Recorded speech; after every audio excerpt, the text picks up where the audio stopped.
बहुत कम तादाद पढ़ने लिखने वालों थे हमारे यहाँ।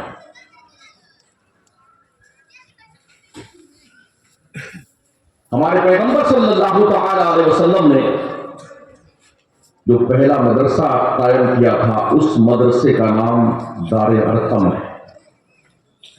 उस मदरसे के सबसे पहले मोहतमिम का नाम हजरत अबू बकर सिद्दीक है। उस मदरसे के सबसे पहले मुदर्रिस का नाम हजरत मोहम्मद रसूलुल्लाह सल्लल्लाहु तआला अलैहि वसल्लम है। छुप छुप के घर में बैठ के दर्स दिया जाता था, पढ़ाया जाता था। सीखने वाले रास्ता बदल बदल के अंधेरे का फायदा उठा करके बारगाहे रसूल में आते थे, फिर कुछ सीख कर जाया करते थे। आज जब बड़ा ओपन माहौल है तो पढ़ने वाले कम क्यों हमारे? हज़रत उमर ने तालीम सीखने के हवाले से फरमाया, जब लोग हिजरत करके मदीना तशरीफ ले गए तो सहाबा में हमारी करीम आका ने मवाक़ात की एक बेहतरीन मिसाल कायम की। एक मुहाजिर को एक अंसार सहाबी का भाई करार दिया, तो दोनों ने अहद किया कि आज हम हुजूर की बारगाह में पढ़ने जाएंगे और तुम धंधा और बिजनेस करने जाओगे। हम जो पढ़ेंगे वो तुम्हें सिखाएंगे, तुम जो कमाओगे आधा हमको दोगे। और जब कल होता तो वो बंदा जो आज बिजनेस करने गया था वो हुजूर की बारगाह में सीखता, और जो कल सीखा था वो आज धंधा करने जाता। तो जो ये सीखते वो दूसरे वाले को सिखाते, वो जो कमाते वो आधा लाके इनको देते। इस तरह से जो तालीम का प्रोग्रेस हुआ मक्के और मदीने की सरजमीन से, सिर्फ 23 ईयर्स के अंदर इस्लाम के पैगंबर ने कमो बेश 1,24,000 इंसानों के हाथ में कलम अता फरमा दिया। इस कलम की अहमियत और इफादियत समझिए आप। नून वल कलमी वमा यस्कुरून, रब ने कलम की कसम बयान फरमाई। बहुत कीमती है ये कलम की काश्त नस्लें खाती है, नस्लें। वैसे भी हमारे यहाँ जो बच्चे मदरसों में पढ़ने आते हैं, हम भी चटाई पिटाई के आदमी हैं। जो सबसे थर्ड ग्रेड का बच्चा होता है तो कहीं मदरसे में नहीं चलता, एकदम बदमाश, पान पूरी सिगरेट तंबाकू खाने पीने वाला उचक्का लफंगा, वो लाके इल्ला माशाल्लाह यहाँ मदरसे बोते भी सारी इसको यही आप डाल लीजिए। ये कहीं नहीं रुका है, आप संभालिए इसको। इसके बावजूद भी ओ सामीन मोहतरम, कान खोल के सुन लो, उस मंद बुद्धि के भ्रष्ट हुई दिल की तख्ती पर कुरान के 30 पारे की तहरीर ये उलमा लिखते हैं।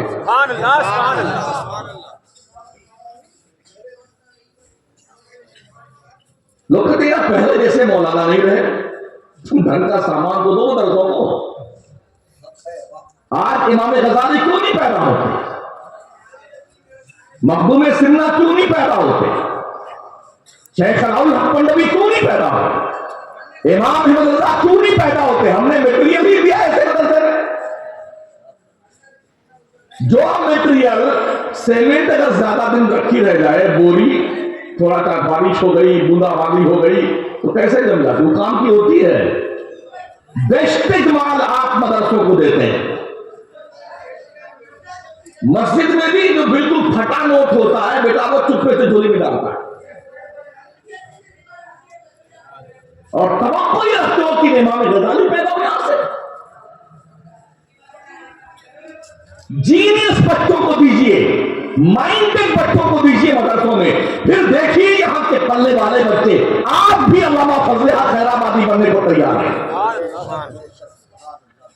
ओ मुर्दा मछली तीतर बटेर कोरमा बकरा खा करके तोड़ भुलाने वालों, आप ही रोटी खाओ, अपने बच्चों को पढ़ाओ। इस दुनिया के अंदर उस कौम का नामो निशान मिट जाता है जिस कौम के बच्चे अनपढ़, अज्ञान, असाक्षर होते हैं। क्यों नहीं पढ़ते थे? आज ये बड़ा दर्द है यार। देश के तूलो अर्ज में बड़े अजीब अजीब लोग जो है हाथी बन चुके हैं, ऐसे हैं वैसे हैं। तकरीबन 80 इयर्स का मैक्सिमम वर्क है तालीम का, क्वालिफिकेशन का। इसलिए सदर जमहूरिया की कुर्सी से लेके चौकीदार की कुर्सी पर लोग बैठे हुए हैं। ये 80 साल का जो वर्क रहा है तो ये 80 घंटे का था। हम तो ये सोचते हैं आज ये पेड़ लगाए, आज ही ये पेड़ जवान हो और फल भी आ जाए और हम खाने भी लग जाए। ऐसा नहीं होता है। पेड़ दाता लगाता है, फल पोता खाता है। इसलिए ये शऊर बेदार कीजिए, भले ही आप भूखे रह जाएंगे मगर अपनी नस्लों को ग्रेजुएट, क्वालिफाइड, आलिम दीन, हाफिज़े कुरान, कारी कुरान बना करके अपनी कौम मिल्लत का ये सर इतना ऊंचा कर देंगे जब दुनिया हमारी कौम के बच्चों के सरों पे सजदे वाले ताज को देखेगी तो कल सुराहाने जमाना की टोपियां जमीनों हो जाएंगी। पढ़िए। वैसे भी कहीं की नीचे कहीं का रोड़ा, भानुमती ने कुंभा जोड़ा। 2-3 सीढ़ी के ऊपर जाना हुआ। हजरत ने फरमाया आप तीसरी मंजिल पे आराम फरमाने के लिए लेके आए हैं ताकि आराम से आप सो ले, यहां सो ले। 36 घंटा हो गए जागते हुए।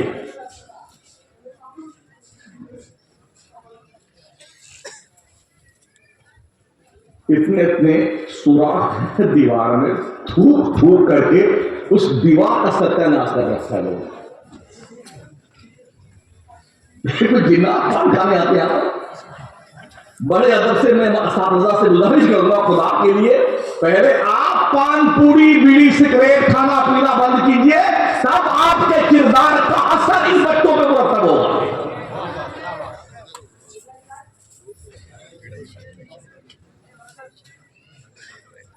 कहीं कहीं जालियां लगी होती है ताकि मच्छर ना तशरीफ लाने पाए अंदर। उन मदरसों में जाके देखा तो ऐसे सुराख करके क्यों पिचकारी लाते हैं। मुझे बताइए ना यार, किसी कॉलेज में जाइए, यूनिवर्सिटी में जाइए, आपको धब्बा नहीं मिलेगा दीवार पर। और जिस कौम में तहारत और निस्फुल ईमान का पैगाम मुस्तफा ने दिया हो, जिस कौम में बच्चों को पढ़ाने वाले दाइयाने दीन ये हदीस पढ़ते पढ़ाते लिखते लिखाते जबाने जो है माशाअल्लाह एकदम फ्री हो चुकी है, कागज भी क्लीन हो गया, कलम भी मुंडा हो गया है, उनके मदरसों में तो जाइए तो हजरत के बारगाह में इतना बड़ा उगलदान तशरीफ करता है। ये हरमा पान खाया ही रहते भाई साहब, खुदा के लिए रहने दो।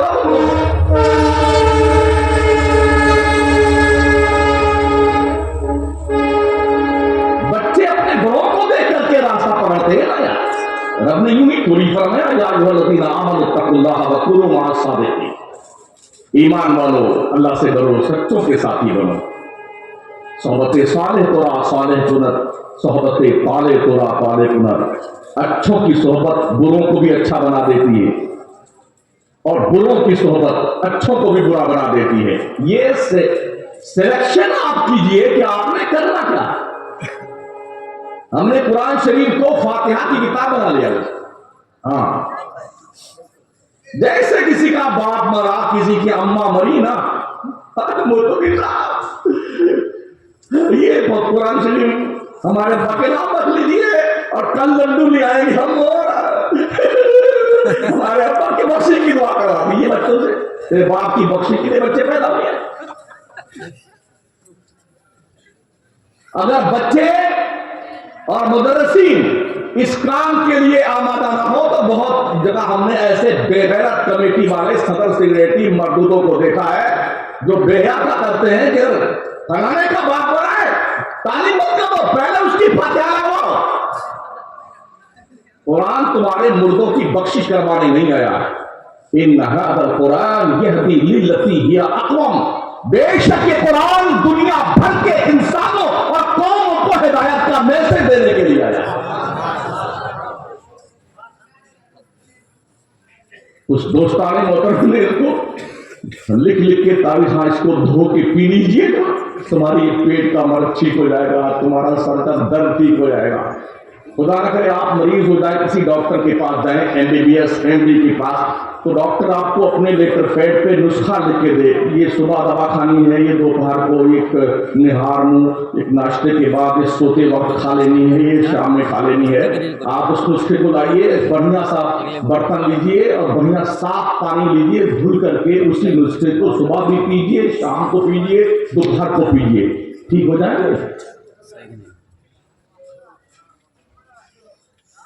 क्या लिखे हुए नुस्खे को पीने से शिफा मिलती है? ये कुरान का एजाज है, अलग स्पेशली बेटर है। लेकिन कुरान इसलिए नहीं आया कि उसे भोग के पिया जाए, कुरान इसलिए आया है कि उसके फर्मुदात को समझा जाए, सीखा जाए, उस पर अमल किया जाए। कुरान तुम्हें दफनाने के लिए नहीं आया हुआ, मुर्दे इंसानों को जिंदा करके बामे उरूज पर पहुंचाने के लिए कुरान है। आज जो दुनिया चांद पर जा रही है, प्लॉटिंग कर रही है, अंतरिक्ष में जा रही है, सूरज की शौक गिरफ्तार कर रही है, मादनियात निखर रही है, तांबा, सोना, पीतल, चांदी, जस्ता, पेट्रोल, डीजल, गैस, घासलेट, इनके बाप के पास नहीं था। ये 3-4 तो सभी छोड़ दीजिए, अल्लाह की इज्जत की कसम, इस्लाम ने वो साइंटिस्ट पैदा किए हैं जिनकी दहलीज से करम पर बैठ करके उनके दस्तरखान के टुकड़े खा के दुनिया साइंसदान बनी है। आज कॉलेज में हमारा बच्चा जाता पढ़ने के लिए तो गैलीलियो बहुत बड़ा साइंटिस्ट था, केपलर कितना माइंडेड था, न्यूटन बड़ा हाई फाई दिमाग का आदमी था, और ये वो बुद्धू है जिन्होंने मुसलमानों के खाए हुए टुकड़े खाए हैं। पढ़ो इस्लाम के उन लीडरों को। अल-बैरूनी कौन था? इब्न हैसन कौन था? खवाज़मी कौन था? फाराबी कौन था? इब्न सीना कौन था? पढ़ो माजी करीब की उस हस्ती को, इमाम अहमद रज़ा को। कौन था इमाम अहमद रज़ा जिसने तकरीबन 107 इल्मों फन पर 1400 किताबें लिख छोड़ी हैं? आज तक अहले इल्म महवे हैरत है, रब ने अपने कुदरत के खजाने से ऐसा अनमोल हीरा हमें अता कर दिया। हम पढ़ते कहां हैं? अगर 4 बच्चे किसी के पैदा हो गए, एक बहुत खूबसूरत है तो दोनों मियां बीवी उसको खिलाते दूसरा उससे थोड़ा हल्का फुल्का पैदा हुआ, इंशाअल्लाह इससे इंजीनियर बनाएंगे। तीसरा पैदा हुआ उससे थोड़ा काला पीला था, इंशाअल्लाह इसे लॉयर बनाएंगे। चौथा थोड़ा काला कलूटा पैदा हो गया, या थोड़ा आड़ा तेरा पैदा हुआ, थोड़ा मंद बुद्धि का था, एक छोटी आंख थी एक बड़ी थी, इंशाअल्लाह इसे हाफिज जी बनाएंगे।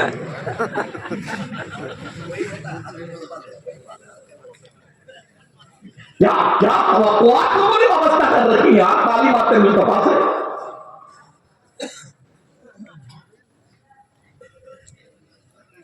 फिर हमने ये भी देखा है, जब उस बच्चे को पढ़ने के लिए भेजना होता है ना, माँ 4 बजे जागती है, गुड्डू की अम्मा। यहां कोई गुड्डू तो नहीं है? क्या दरा बिगाड़ लेंगे। माँ 4 बजे जागती सुबह में, नहलाना, धुलाना, खुशबू लगाना, चकाचक बनाना, बढ़िया से बुशर्ट, टाई, पैंट, शूज, और सुरमा उरमा लगा करके, और फिर देसी घी का पराठा, आमलेट, चॉकलेट और प्लस पैसा उसने, बेटे ये खा लेना, मदरसे में पैसा का इस्तेमाल कर लेना। अब उसके बाद वो गुड्डू के पापा को जगाती जो सो रहे होते हैं, अरे उठिए ना, अरे टाइम हो जाना है, तो मुर्रे से मोटरसाइकिल उठा बेटा, जाकर के बच्चे को सी ऑफ करके आ गया मदरसे गेट पे, स्कूल के गेट पे।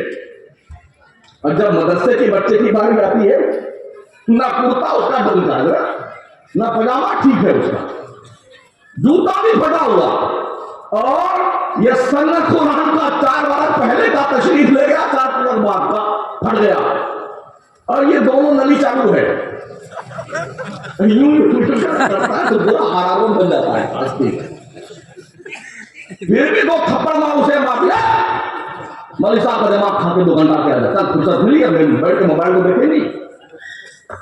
ओ हवा की बेटियों, तुम्हारा भेजा का खराब हो गया है, इसका इलाज करा लो। तुम्हारी गोदों में परवान चढ़ने वाले बच्चे 18 पारे के हाफिज बन के पैदा हुए। शेख अब्दुल कादिर जिलानी को कौन नहीं जानता? मां के पेट से 18 पारे के हाफिज बन के पैदा हुए। कुतुबुद्दीन बख्तियार काकी को कौन नहीं जानता है? मां के पेट से 14 पारे के हाफिज बन के पैदा हुए। जब काजी हमीदुद्दीन रस्म बिस्मिल्लाह खानी करने के लिए आए, पढ़ाना शुरू किया अली बाकी तख्ती से, कहा नहीं यहां से नहीं, कहा फिर कहां से? अलहम से शुरू किया, 14 पारा जबानी एक बैठक में पहली दर्ज का सुनाया। दूसरा बेटे कहां पढ़ा है? कहा मेरी माँ 14 पारा की हाफिजा थी, जब वो पढ़ती थी मैं पेट में सुनता रहता था, मैंने सुन सुन करके पेट में 14 पारे याद किए हैं। यही जवाब सरकार गौसे पाक ने भी दिया था कि मेरी माँ 18 पारा की हाफिजा थी, जब तक वो 18 पारा पढ़ नहीं लेती थी बिस्तर पे नहीं जाती थी, मैंने माँ के पेट में रहते हुए 18 पारे याद किए। आज तो साइंस भी इस बात को वेरीफाई करती है कि माओ की एक्टिविटीज का असर बच्चों की सेहत पर मुरतब होता है। यूं नहीं मानते हैं आप? एग्जाम्पल पेश करो, बिल्कुल 7 महीने 8 महीने 9 महीने का बच्चा, आप उसको बैठना आता हो, बिठा दीजिए उसको और म्यूजिक चालू कीजिए, उस म्यूजिक के धुन पर आप उसे गौर कीजिए, वो यूं करता है। कहां सीखा उसने? कहां सीखा ये? पूरा पूरा दिन पूरी रात मोबाइल की दादी अम्मा, उन गुड्डू की अम्मा के हाथ में रहता है, नाच देखना, गाने सुनना, दुनिया के नचनियों की नंगी तस्वीरें देखना, बेहयात लोगों के अदाकारों और कल्चरों को पढ़ना और देखना और सुनना। अगर ऐसे गोद में परवान चढ़ने वाले बच्चे नचनिए, गवैये, गुंडे, मवाली नहीं बनेंगे तो क्या अब्दुल कादिर जिलानी बनेंगे? सबसे पहली यूनिवर्सिटी बच्चों के लिए मां की गोद होती है।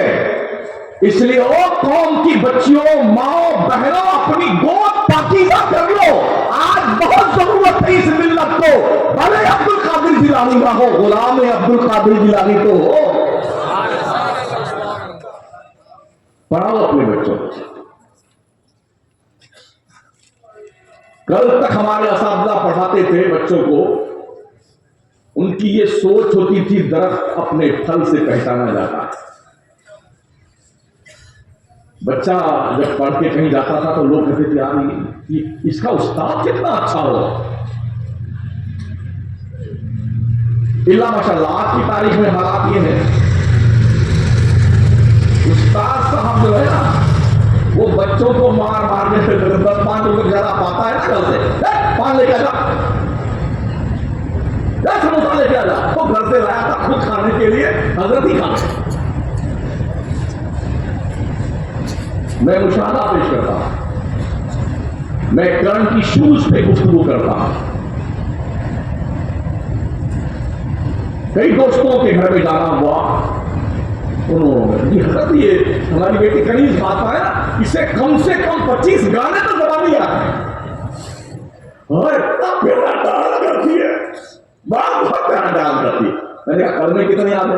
वो तो इंशाल्लाह सिखाएंगे, वो सिखाएंगे। कब सिखाएगा? मरने के बाद। अगर आप ये तवक्को रखते कॉलेज यूनिवर्सिटीज की दहलीज से आपके बच्चों को दीन की शिक्षा दी जाएगी तो आपसे बड़ा अहमक कोई नहीं है।